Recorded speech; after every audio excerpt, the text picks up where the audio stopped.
Bienvenidas y bienvenidos a una nueva edición de Sobre Ciencia aquí en TV Ciudad, nuestra cita semanal para hablar de conocimiento, de investigación, más que nada de ciencia, de Uruguay, de nuestro país. Y hoy tenemos un programa, una propuesta con contenidos que abrevan en distintos lugares del conocimiento. Vamos a volver a mirar hacia atrás en nuestra historia. Tal vez no nos vayamos milenios como otras veces, pero sí vamos a hablar de cómo navegaban nuestros ríos los pueblos originarios, quienes habitaron esta tierra hasta hace 200 años y ahí para atrás. Canoas monóxilas. Si no les dice nada el término monóxilas, bueno, después les vamos a contar de qué se trata con la visita de la antropóloga Elena Zacone aquí en estudios. Nos vamos a meter en algo que está en los diarios regularmente, lamentablemente nos preocupa mucho a todos en todo el planeta, y es el fentanilo, la droga zombie, como también se la conoce. Bueno, una mirada desde el conocimiento para contarnos todo lo que se sabe de esto, que es un producto de laboratorio, pero que está inundando los mercados ilegales en todo el mundo.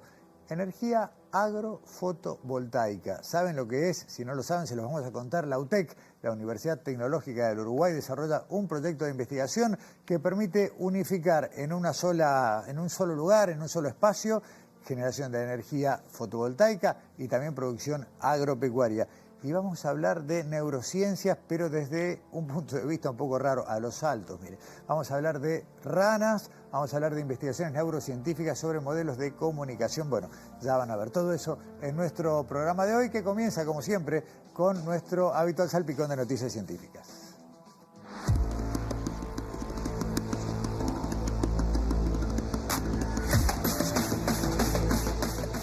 La Facultad de Ciencias de la Universidad de la República organiza una nueva edición de Latitud Ciencias, la que se va a desarrollar entre el martes 2 y el viernes 5 de septiembre en el atrio de la Intendencia de Montevideo. Cada 2 años, esta feria es una oportunidad para recorrer stands con actividades lúdicas e interactivas que ofrecen información sobre diversas áreas de la ciencia. En cada stand, docentes, investigadores y estudiantes de las distintas carreras de la Facultad de Ciencias van a contar lo que estudia cada una de sus disciplinas e invitarán a los visitantes a un viaje lleno de curiosidades. Las actividades están dirigidas a instituciones sociales y o educativas, también a público en general. La entrada es libre. Atención, quienes quieran asistir en grupos de más de 8 personas deben inscribirse a través del formulario disponible en el sitio web de Facultad de Ciencias que figura en pantalla. El plazo para las inscripciones cierra el 17 de agosto y hay cupos limitados.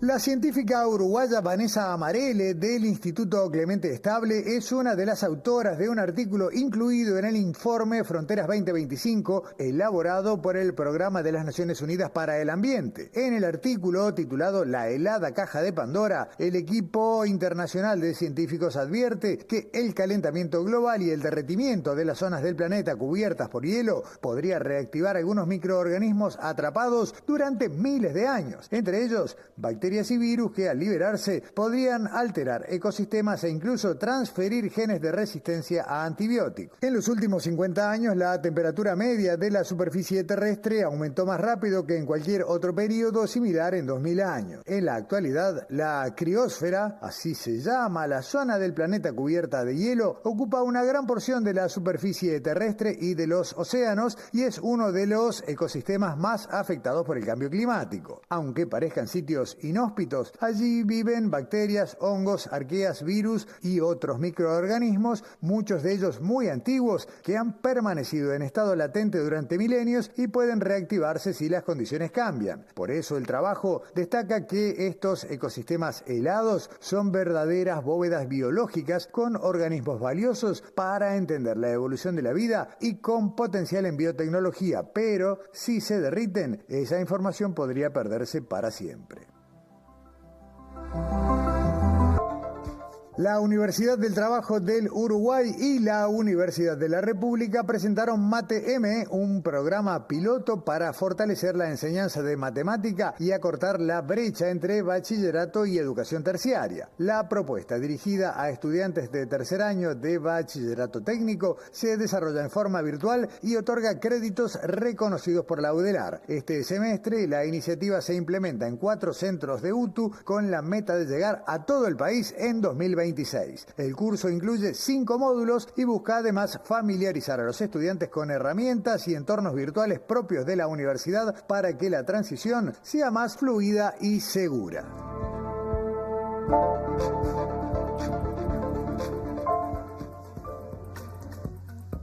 Habitualmente en este programa nos gusta dar buenas noticias y generalmente lo hacemos con un rostro amable y sonriente, pero a veces hay que ocuparse de temas que son muy problemáticos y al punto tal como que lo que vamos a presentar ahora tiene que ver con una de las amenazas más grandes que estamos enfrentando a nivel global y como sociedad. Estamos hablando de la que se conoce como droga zombie, el fentanilo. Daniela Hirschfeld, ¿cómo andás? Buenas noches, vamos a tratar de mantener el rostro amable y bien, sonriente. Bien, a vos te sale bien. Y tratar de tocar un tema serio desde un lugar constructivo, claro, que es un poco lo que buscamos al contar la ciencia que hay detrás, claro, de las cosas cotidianas, claro, o de los, en este caso, de los problemas, claro, cotidianos. Pero ¿no? además, capaz que te estoy adelantando algo que tenés para más adelante, pero estamos hablando de algo que, como muchas cosas, nace para el bien. Totalmente, claro, como todo, claro, como los antibióticos, claro, también, el uso correcto es maravilloso y el uso incorrecto puede ser hasta letal, claro, ¿no? Entonces, en este caso vamos a hablar del fentanilo, que como bien dijiste, se lo conoce como la droga zombie, pero que en realidad tiene unos usos médicos súper valiosos claro,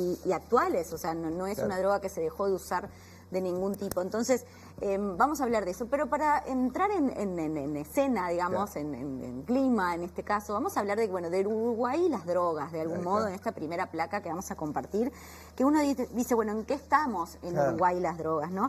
Bueno, este año, como todos los años, se presenta el informe mundial de consumo de drogas, que hace la ONU, y Uruguay no está está muy bien rankeado, pero en este caso no es algo claro, positivo. Estar primero no es un motivo de orgullo. Exactamente, digamos, sí. Entonces está primero en consumo de cannabis, éxtasis y opioides de América Latina.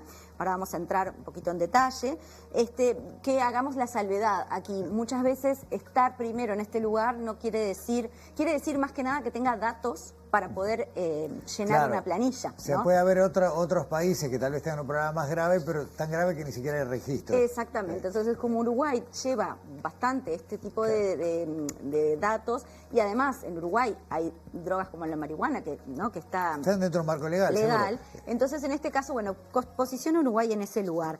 Y está segundo en el consumo de cocaínas y un grupo que se llama opiáceos, que acá nos va llevando un poco al tema que vamos a tratar hoy y en esta segunda placa, que vamos a hablar de los opiáceos, que están dentro el fentanilo está dentro del grupo de estas sustancias. Bien. ¿Qué son los opiáceos y los opioides? Que parece un trabalengua. Parece un trabalengua, ¿no? Claro. Incluso cuando veía la gráfica dije, bueno, están repetidos, pero no son dos cosas distintas. Exactamente. Claro. Son distintas y lo mismo al mismo tiempo. Bien, ahí ¿no? está. Me gusta cuando sos clara. Clarísimo. Los opiáceos son, como bien dice la placa, derivados naturales de una planta que tradicionalmente llamamos como amapola, pero que tiene un nombre científico, la morfina, la codeína, la heroína, seguramente hemos escuchado nombrar estos conceptos, sí. Y los opioides son sustancias sintéticas, o sea, ¿qué quiere decir? Son sustancias que se hacen en laboratorio. Bien. Y que tienen los mismos efectos que los opiáceos. Unos son los naturales y otros son los hechos en laboratorio.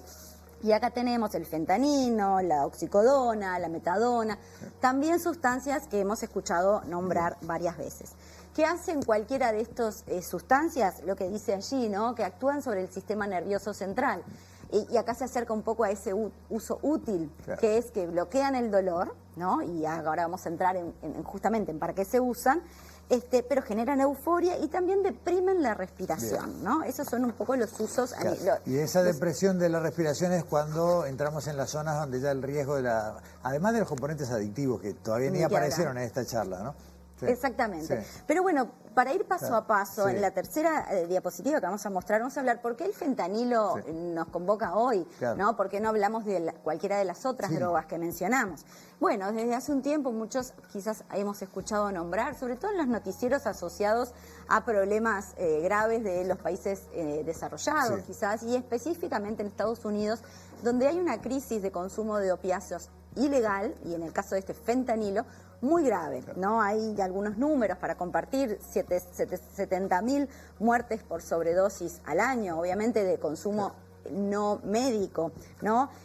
Y una producción clandestina y barata que se salió de control, y por supuesto, como bien dijiste tú, que es altamente adictivo y mortal, entonces genera toda una situación de manejo de salud pública que pone en jaque a Estados Unidos, que es la droga letal más importante de Estados Unidos hoy, el fentanilo. En Uruguay no tenemos esa situación, Bien. Esa es la buena noticia, pero como todo, cuando hay estos problemas en el mundo, está bueno tener abrir el un ojo, poco de, claro. exacto, de alerta para ver qué pasa.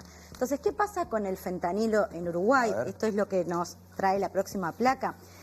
Si bien lideramos el consumo de opioides y opiáceos en la región, y quizás recordamos de los noticieros que ha habido robos de ampollas en algunos hospitales públicos, como decíamos hace un ratito, esta situación debería ser una alerta temprana en Uruguay.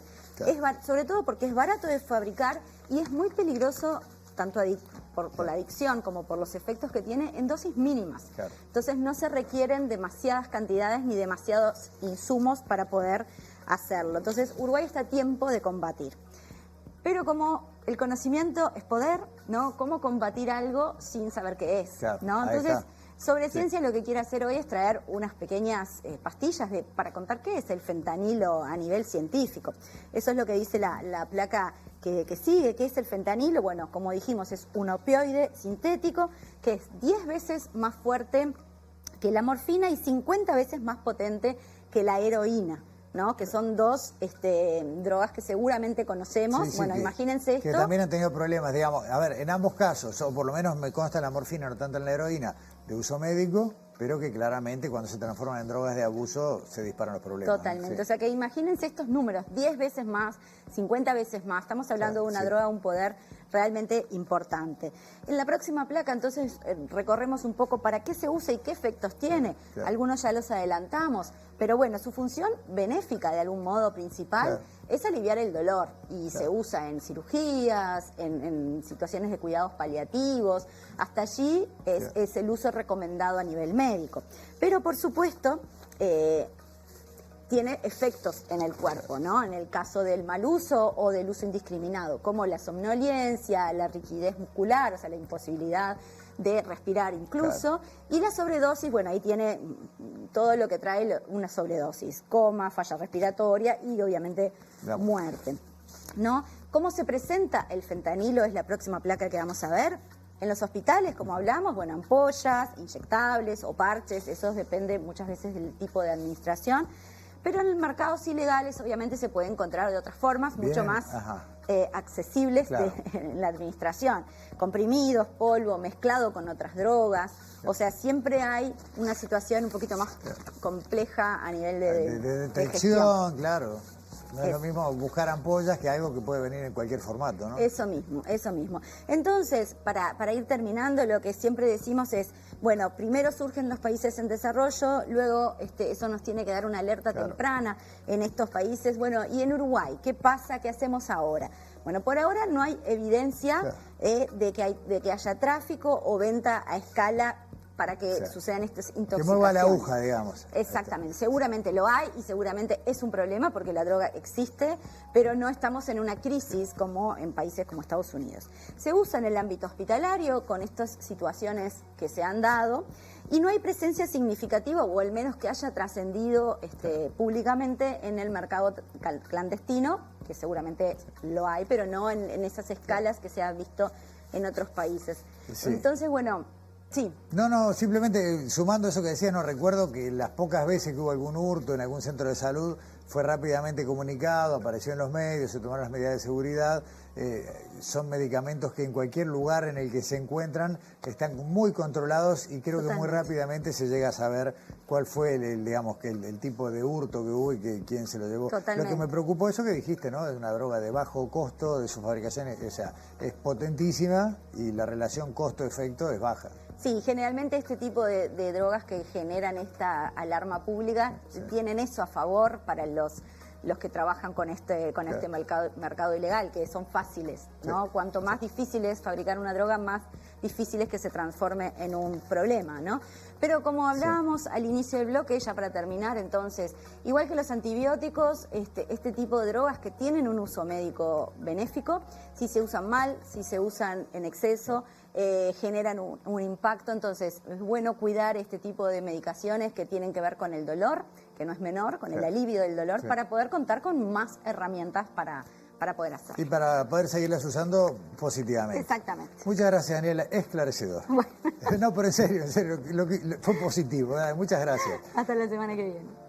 Vamos a compartir ahora en esto, lo digo una y otra vez cada semana, ¿no? Cómo la ciencia nos lleva a cosas tan distintas como terminar de hablar de la descripción de una droga de abuso y de los problemas que ella trae y trasladarnos a, por un lado, un entorno rural, por otro lado, hablar de generación de energías, dentro de lo mismo, generación de productos agrícolas y los trabajos de la Universidad Tecnológica del Uruguay. El título de esto, digamos, de alguna manera es Energía agrofotovoltaica, investigaciones sobre esto.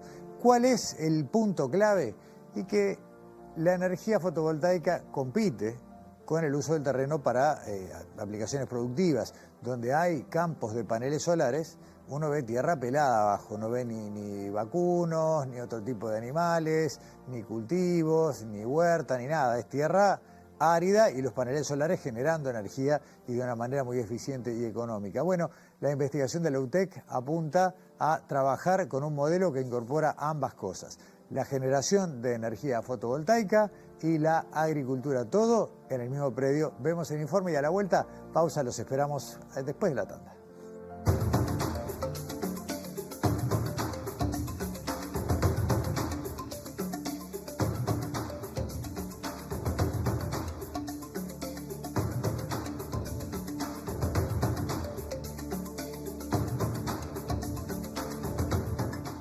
Cá em UTEC, estamos com o projeto Agrofotovoltaica, que é exatamente isso, produzir alimentos bajo paneles solares e assim fazer doble uso do suelo. Además de produzir energia, estamos produzindo alimentos por debaixo destes paneles, ¿no? Então, aumentamos a eficiência no uso também do suelo por estar fazendo doble uso do suelo, ¿no? Trabajamos nada mais com hortalizas, porque é algo muito que tem uma certa, digamos, cultivo intensivo, não? Tem retorno econômico maior e o objetivo principal do projeto é isso, ter a produção de energia, abaixo produzir alimentos e assim fazer com que o produtor tenha mais ganâncias, además de já ter sistema fotovoltaico, também está produzindo alimentos por debaixo desse sistema, não? O sistema está ubicado a 3 metros de altura, además que, por exemplo, o sistema fotovoltaico normal está mais cerca do suelo, arriba de techo de uma casa, pero en este sistema los paneles quedan a 3 metros de altura, lo que permite también el tráfico, el pasada de los tractores y equipo, gente y todo eso, que permite el trabajo agrícola normal del cultivo, ¿no? La instalación de los paneles solares son un poco más espaciado do que una instalación común que es pegado un panel en el otro, ¿no? Entonces, en este sistema, los paneles quedan con un espaciamiento un poco mayor. En este caso, estamos estudiando aproximadamente que los paneles quedan entre 6 metros y un panel del otro, cada hilera queda aproximadamente 70 centímetros, ¿no?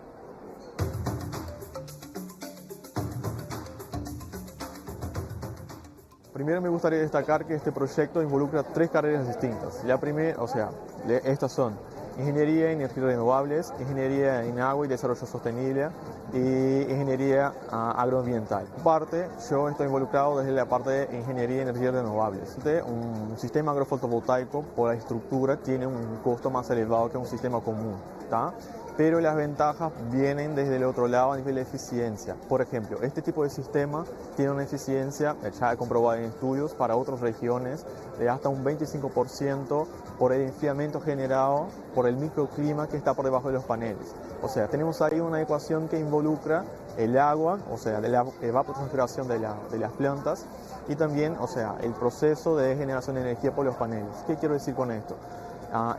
En los paneles fotovoltaicos lo que tenemos es una mayor eficiencia en invierno. ¿Por qué? Porque la temperatura es más baja y tenemos incidencia solar.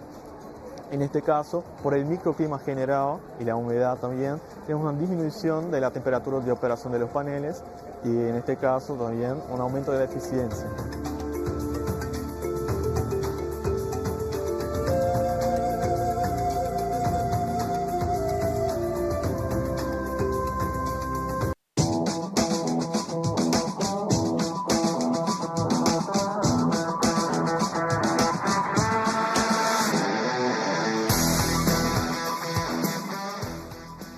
Alexandra Perrone viene hoy a Sobre Ciencia con un informe que mezcla dos cosas que a priori uno no metería en la misma frase, ¿no? Si uno está hablando de neurociencias, ¿cómo pones la palabra rana en la misma, no en un mismo enunciado? Y sin embargo, bueno, de eso se trata, de investigaciones de neurociencias que nos cuentan cosas sobre algunas especies de rana de nuestro territorio. Alexandra, ¿cómo andas? Bienvenida. Muy bien, Gustavo, muchas gracias. Y vamos a hablar también de noches de verano. Vamos a transportarnos a las noches de verano, porque justamente vamos a hablar del estudio de las bases neurales de la conducta, como decías tú, de neurociencia, tomando como modelo una especie particular de rana que habita en nuestro territorio y también el sur de Sudamérica, de América, es la ranita del zarzal. Así es conocida aquí en Uruguay. Y bueno, justamente esta rana aporta, vamos a hablar de un proyecto de investigación de la ANI, que justamente se centró en conocer el comportamiento de esta rana, principalmente vinculada en cómo se comunica con el canto de esta rana. Bien. Nosotros hablamos con la doctora Paula Pouso. ¿No? No, es una especie que es muy particular, que nos contaba nuestra entrevistada, Paula Pouso, que tiene un canto muy fuerte. Bien. Y tiene una particularidad de la especie muy que capaz distintiva, que tal vez. Es muy probable que muchos de nosotros la hayamos escuchado muchísimo en Uruguay, en el campo, en lugares cerca de tajamares, charcos, y ahora, después de este informe, bueno, vamos a poder identificarla. Decodificar un poco mejor. Claro. Bien. Bueno, nosotros hablamos con la doctora Paula Pouso, que ella trabaja en el laboratorio de bases neurales de la comunicación acústica de la Facultad de Medicina. Y ahí es un poco como decís tú, en la unión de escuchar el nombre de este laboratorio de la Facultad de Medicina de la Universidad de la República. Y Paula nos cuenta en esta primera parte del informe justamente por qué es importante estudiar las bases neurales de la conducta y qué particularidades tiene esta especie de rana. A ver.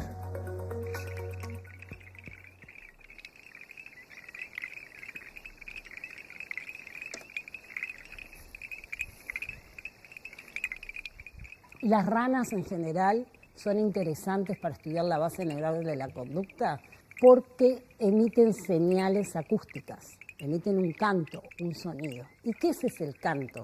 ¿Qué es ese sonido? Es una manifestación externa, o sea, algo que nosotros los humanos podemos percibir, de un proceso que ocurre a nivel del cerebro de ese animal y que es invisible para nosotros. Nosotros no podemos ver cómo es que se produce esa señal a nivel cerebral para que el animal cante.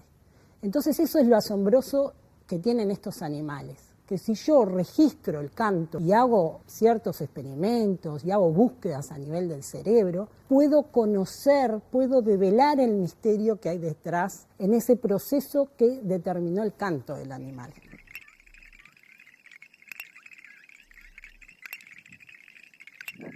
La especie en la que nosotros trabajamos es una rana que es muy abundante, conocida como la ranita del zarzal. El nombre científico es Boana pulquela. Es una rana que se distribuye en todo el Uruguay y muchos de ustedes después que vean esta nota van a ver que seguramente alguna noche del verano han escuchado cantar esta rana porque tiene un canto bien característico.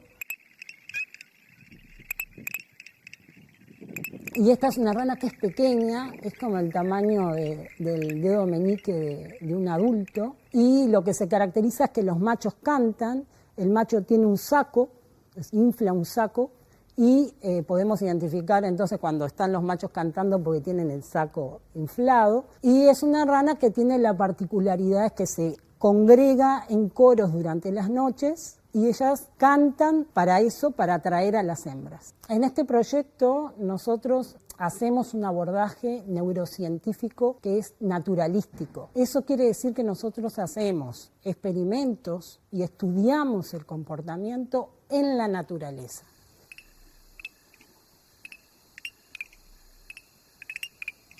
Trabajar en la naturaleza es un gran desafío. Es un desafío sensorial porque ingresar al lugar donde están ese coro magnífico cantando, hay que hacerlo en silencio. Lo mismo que ocurre en un laboratorio, pero este es un laboratorio donde uno no puede controlar tantas cosas. Entonces, ya de por sí es una experiencia novedosa para uno y requiere un desafío de cómo uno va a armar sus sistemas de registro, cómo va a hacer experimentos en el campo y también la sincronización, porque esto ocurre durante la noche, entonces eso hay que sincronizarse con los demás miembros del equipo. En la noche hay que estar bien comunicado. Siempre puede pasar algo que no pasaría en un laboratorio, por ejemplo, que aparezca un animal, que aparezcan aves, que aparezcan personas y que interrumpan el ensayo experimental. Eso es algo que nos puede pasar en la naturaleza. Pero por otro lado tiene una ventaja para poder estudiar la base neural de la conducta, es que la conducta se está desarrollando en su contexto natural. Es decir, vamos a ver la expresión máxima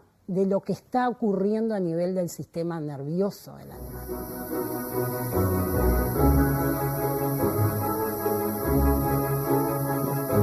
Me impresionaron mucho algunas de las imágenes que se veían mientras comentaba la doctora Pouso. Son imágenes proporcionadas por el equipo, ¿no? Bueno, te cuento. Estas imágenes que estamos viendo en este informe son del cortometraje La vida toda en un charco, del realizador Matías de León Mackey, que está dentro de este proyecto ANI de divulgación, ¿no?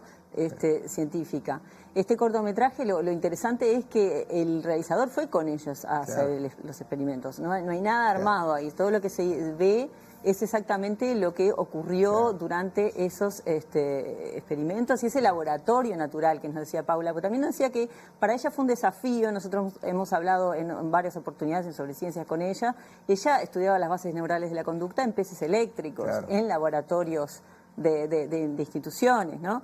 Entonces, este cambio al laboratorio natural tiene esas ventajas que ella contaba y esa manera de adaptarse y sobre todo de investigar la especie, porque decía que esta especie fue investigada también para lo que tiene que ver con la naturaleza y con estudios, investigaciones ecológicas, pero no el cerebro. Eso lo tuvieron que hacer de cero el equipo de investigación, o sea, poder estudiar el cerebro de esta especie de rana desde cero. Y bueno, estas imágenes que veíamos también usaron una cámara acústica que les permitió poder ver transformadas en luces esos cantos. Buenísimo. Yo veía que se prendían como unos fogonazos en la imagen. Sí, bueno, justamente con la cámara acústica, y eso también pudieron como abrir, preguntas en lo que es la ciencia, la investigación, ¿no? Bueno, aparentemente al oído parece que cantara ese coro al mismo tiempo, pero no cantan los machos al mismo tiempo a la hora de hacer el cortejo. Entonces es muy interesante. Nosotros vamos a ver en la segunda parte del informe,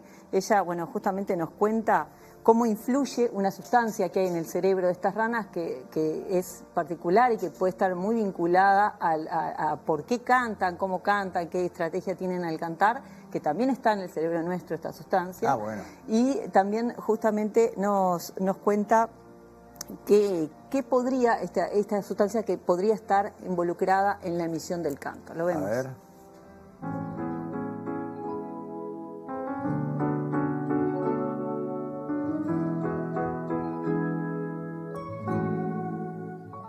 En este proyecto nuestra pregunta es si una sustancia que se describe en la literatura que puede afectar la interacción social e incluso puede tener que ver con emitir el canto, se llama vasotocina, es una sustancia que se ha descrito que está en el cerebro nuestro, es un poco distinta en el cerebro nuestro, en su composición, en su estructura, y que también está en otros animales.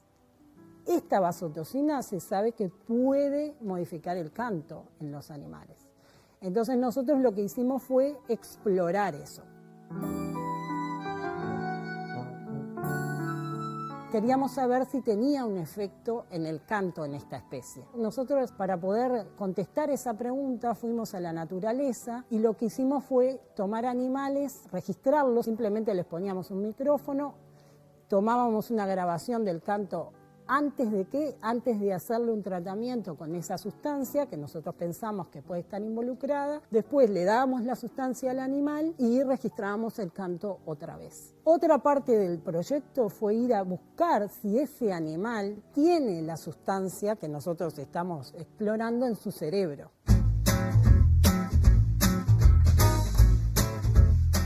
Este proyecto tuvo una duración de 2 años. En estos 2 años nosotros encontramos la vasotocina en el cerebro del animal y encontramos que la vasotocina está involucrada en la emisión del canto, en el control, en la modulación del canto de estos animales.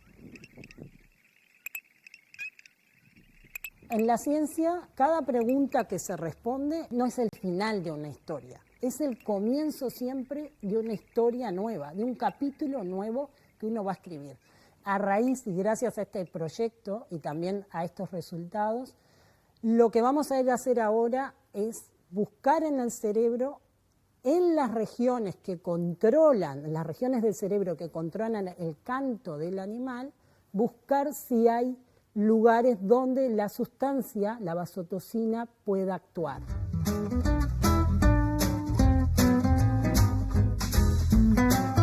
Bueno, ahí está, clarito un poco lo que decías vos antes y lo que dice la doctora Pouso en el tape, una sustancia que uno dice, ¿por qué estudian las ranas en Facultad de Medicina? Que es humana la medicina, bueno, ahí está la respuesta, ¿no? Porque tenemos en común con las ranas y otros animales esa sustancia que está en estudio. ¿No? ¿Vasotoxina? ¿Vasotoxina? Vasotoxina, sí, vasotoxina es la sustancia que justamente abrió más preguntas, cómo actúa, en qué zona del cerebro, claro. Esas son otras investigaciones que van a hacer.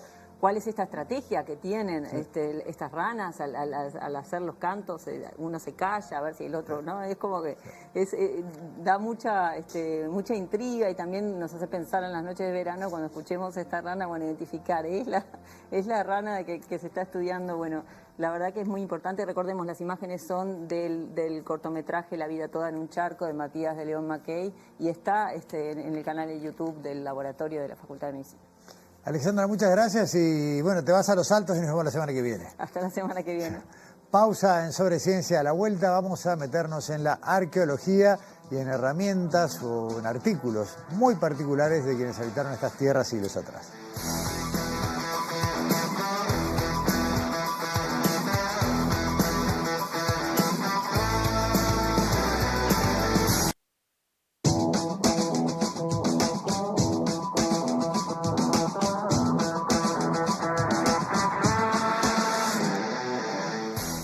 Más allá de que pueda haber alguna reinterpretación del nombre, vivimos, como todos hemos aprendido, en el país con el nombre de un río. Y quienes habitaron esta tierra durante todo el periodo de ocupación humana siempre tuvieron un vínculo fluvial con los cursos de aguas y en algún caso también marítimo. Pero hoy nos interesa, bueno, yo digo que vamos a hablar del fluvial, capaz que me sorprenden y también aparecemos hablando de temas oceánicos. Pero lo cierto es que poco y nada sabemos, así a nivel cultura general, de qué uso hacían, o por lo menos cómo navegaban los pueblos que habitaron estas tierras antes que llegaran los europeos, e incluso en algún caso conviviendo en el tiempo con la llegada de los europeos.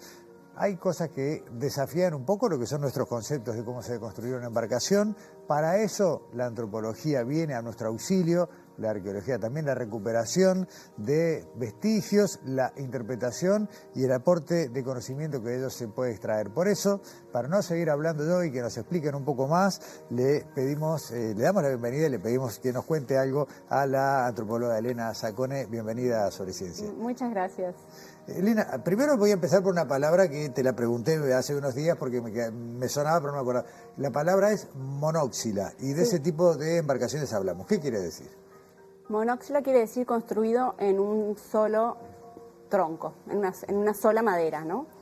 Y son las embarcaciones típicas indígenas en realidad de todas partes del mundo. En todas partes ha existido la navegación desde tiempos muy antiguos y las canoas monóxilas, justamente por estar construidas en una sola pieza, son las que más perduran. Otro tipo de embarcaciones antiguas como balsas, que son construidas con varios elementos, se desestructuran y es más difícil encontrar registro arqueológico de ese tipo de embarcaciones. Sin embargo, uno hoy, con la cabeza del siglo XXI, le dicen, bueno, hacer una embarcación pequeña y piensa en eso, ¿no? O una balsa o en todo caso agrupar, no sé, maderas, piezas de madera y darle una forma de bote, de canoa, de lo que sea. Y ahora que lo explicas, en realidad suena muy natural. El tronco flota, le hago una cavidad, me acomodo adentro y navego. Sí, hay maderas utilizadas para las embarcaciones que tienen muy distinta flotabilidad, en realidad, ¿no? Hay maderas súper densas, que entonces, bueno, el conocimiento que tenían los grupos las llevaban a hacerle bordas muy finitas para aumentar la flotabilidad. Y en cambio otras maderas que son un poco menos densas, las dejan más gruesas, pueden ser como embarcaciones más toscas quizás, que igual flotan, igual se pueden trasladar en el agua. Y además de flotar, tienen la posibilidad de tener navegabilidad, digamos, de ser dirigidas, de mantener el equilibrio. Fueron cambiando, a ver, vengamos a Uruguay, porque después te voy a llevar, antes de la nota hablamos de otros ejemplos en otras partes del mundo, pero ustedes encontraron más de una canoa monóxila en Uruguay. Sí, encontramos en colecciones, no encontramos en sitios arqueológicos. Las canoas conocidas, las canoas monóxilas que se conocen están en museos o en colecciones privadas. Y son 4 en Uruguay nada más. Pero mi investigación fue en toda la región. Estuve en Argentina, en Brasil, y luego también estuve trabajando un poco con otros arqueólogos en Paraguay, que también hay, ¿no? En toda América hay embarcaciones. ¿Pudieron ser datadas las canoas que hay en Uruguay?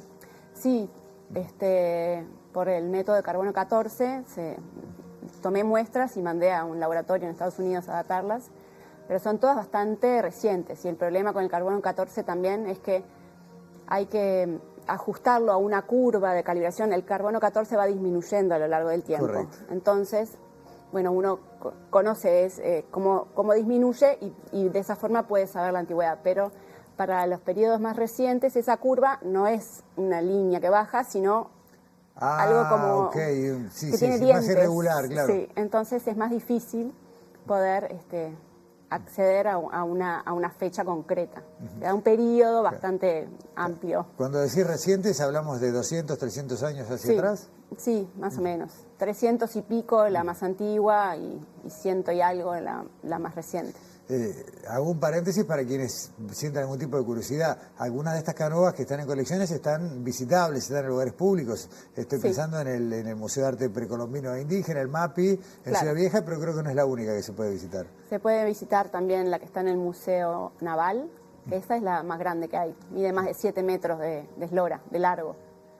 Y otra que se puede visitar es la que está en Tacuarembó, en el Museo del Indio. Bien.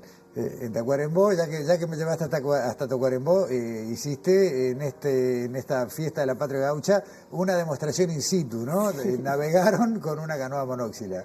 Sí, eso fue increíble, una casualidad además, porque yo fui justamente a Tacuarembó porque quería hacer un nuevo registro de la canoa que está en el museo y bueno, me invitó una amiga que vive por allá a su casa, me quedé y era en la época de la Patria Gaucha, entonces fuimos un día a pasear. Y recorriendo las distintas parcerías que están ahí, están todas alrededor de esta laguna de las lavanderas, y me acerqué a una y veo que tenían una pelota de cuero, como un muelle con una pelota de cuero, y cuando me acerco más, veo que en el agua había una canoa hecha de un tronco. Y ahí conversando con ellos, con los de esa parcería, que se llama El Refugio de los Gauchos, me permitieron meterme en el agua y remar ahí en la laguna un rato. Pero aparte es raro que alguien que se dedica a la antropología o a la arqueología pueda ver cómo funcionaba su objeto de estudio. Sí. Bueno, hay cosas que se hacen de arqueología experimental que uno trata de justamente de usar esas herramientas o estas cosas que uno investiga para ver cómo funcionan, ¿no? Con la experiencia física. Excelente. Elena, estas 4 canoas que fueron encontradas en Uruguay, como entiendo por tu expresión que no fueron encontradas en prospecciones arqueológicas, sino más bien algo aleatorio o casual, ¿qué se pudo saber a ciencia cierta, además de las dataciones, sobre su origen, sobre con cuáles culturas pueden haber estado asociadas? Es difícil saber con qué culturas pueden estar asociadas. En particular porque casi todos los grupos indígenas que vivían acá en esta región al momento de la llegada de los europeos eran navegantes. Cosa que nunca nos enseñaron en la escuela. Sí, pero vos sabés que me quedé pensando, uno no asocia un guaraní, un charrúa, un chaná en una canoa. Todos los que mencionaste, hay crónicas, hay documentos históricos que los describen como navegantes o describen que los europeos le compraron una canoa, por tanto, a los charrúas, o que los guaraníes venían navegando de no sé dónde, o que los chanás también iban y venían muy rápido a traer pescado y se lo llevaban a una embarcación europea. hay muchas canoas mencionadas en los documentos. O sea, venimos de pueblos originarios navegantes, sí, con mucha relación con sus cursos de agua, y yo al principio me metí en un berenjenal porque mencioné la costa oceánica. ¿Hay registro de que también pueden haber recorrido las costas del mar? Sí, sin dudas. En la costa de Brasil, por ejemplo, hay pescadores que hasta el día de hoy continúan utilizando embarcaciones que son de base monóxila, es decir, son la canoa hecha de un solo tronco que le agregan algunas partes, le agregan falcas que son como una banda al costado para elevar un poco las bordas, porque son canoas de pesca, entonces les da más capacidad. Y tienen aparte una especie de quilla en la proa para enfrentar la ola. Eso es típico de ese uso, ¿no? Claro, de la embarcación de mar, digamos, de mar abierto. Y hay crónicas también que describen, tanto para el Río de la Plata como para el Océano Atlántico de nuestra costa, que embarcaciones que se acercaban a los barcos europeos cuando llegaban. Dos preguntas que te quiero hacer antes que me confirman que nos vamos a quedar sin tiempo. Una es, ¿se sabe cómo se construía una? ¿Cuáles herramientas usaban y cuál era el procedimiento para construir este tipo de canoa? Sí, hay algunas descripciones también de las crónicas que mencionan cómo talaban y ahuecaban un tronco utilizando hachas de piedra y fuego. Y además, luego hay una crónica muy interesante que menciona cómo intercambiaban los europeos, querían canoas hechas por los indígenas y las cambiaban por cuchillos, tijeras y punzones, por ejemplo. O sea, les daban, y entonces ahí en ese cambio de uso de herramientas también empiezan a utilizar herramientas de metal, ¿no? O sea, claramente eran muy buenas, de lo contrario los europeos que eran navegantes, claro, no hubieran preferido estas embarcaciones. Sí, hay unas descripciones que yo siempre pienso, los europeos navegantes solo describirían lo que les llamaba la atención, ¿no? Claro. Si era una pequeña canoita. Sí. Y hay una descripción interesante que es de 1531 para el Río de la Plata, de Pero López de Sousa, que dice que venían embarcaciones con 40 remeros. ¡Pah! O sea, unas dimensiones muy importantes. La otra pregunta que no me quiero olvidar. Hablaste de que era un medio de navegación extendido a escala planetaria. Sí. Primero, ¿cuáles son los más antiguos que se conocen? Y dos, ¿de dónde vienen? ¿De dónde fueron encontrados? En realidad, si pensamos desde cuándo el ser humano navega, tenemos que remontarnos al poblamiento de Australia hace 60.000 años.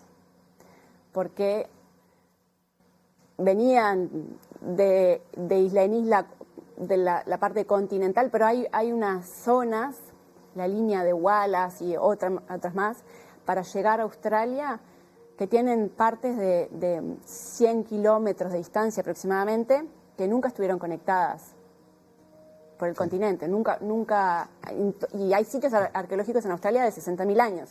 Entonces ahí no tenemos embarcaciones de esa antigüedad, pero esas evidencias indirectas nos hablan de los seres humanos que navegan, claro. Y después las canoas más antiguas que hay son una en Holanda que tiene 10.000 años, y hay un remo en Inglaterra que tiene 10.500, hay una canoa en Nigeria, en África que tiene 8.000, otra en China. Y siempre en monóxido, estás dando ejemplos de canoas monóxido. Monóxilas, sí. Y algunas con remos. Hay una en China, en un sitio que se llama Kuoqiao, que apareció la canoa, está partida, pero tiene el fragmento que hay, tiene más de 5 metros y 2 remos. O sea que claramente cuando el hombre se hizo amigo del agua, y por lo que dijiste, 60.000 años por lo menos, la humanidad viene navegando, él encontró que este era el mejor método, ¿no? O sea, o por lo menos de lo que sabemos hoy. Sí, seguramente este era uno de los métodos principales, pero lo que digo siempre es que las otras que pudo haber habido es mucho más difícil que se conserven. Claro. Al ser una sola pieza, por más que sea algo perecedero, tiene algunas situaciones particulares en las que se puede conservar, como dentro de una turba, como la canoa de Holanda que tiene 10.000 años. O en el fondo de un lago, como las que hay en el estado de Florida, que aparecieron en un año más de 100 y tienen una cantidad de de fechas, de antigüedades distintas, entre 5.500 años, que hablan de una continuidad, en una práctica muy, muy habitual. La humanidad navegante. Elena Sacone, se nos va el tiempo. Yo te voy a entregar, como estamos haciendo este año, un presente por habernos venido a acompañar por los 5 años de Sobreciencia en TV Ciudad, presentes de Ística Objetos, en este caso el mousepad, con toda la descripción del método científico y el recordatorio de que fuiste una entrevistada en este año número 5 de Sobreciencia en TV Ciudad. Bueno, muchas gracias a ustedes. Gracias a vos y bueno, la próxima seguiremos hablando porque nos detuvimos en un pedacito chiquitito de la antropología de Uruguay, nos queda un montonazo. Así que bueno, muchas gracias. Muchas gracias. Hasta pronto. Cerramos nuestra edición de hoy de Sobreciencia y nos vemos acá en TV Ciudad la semana que viene.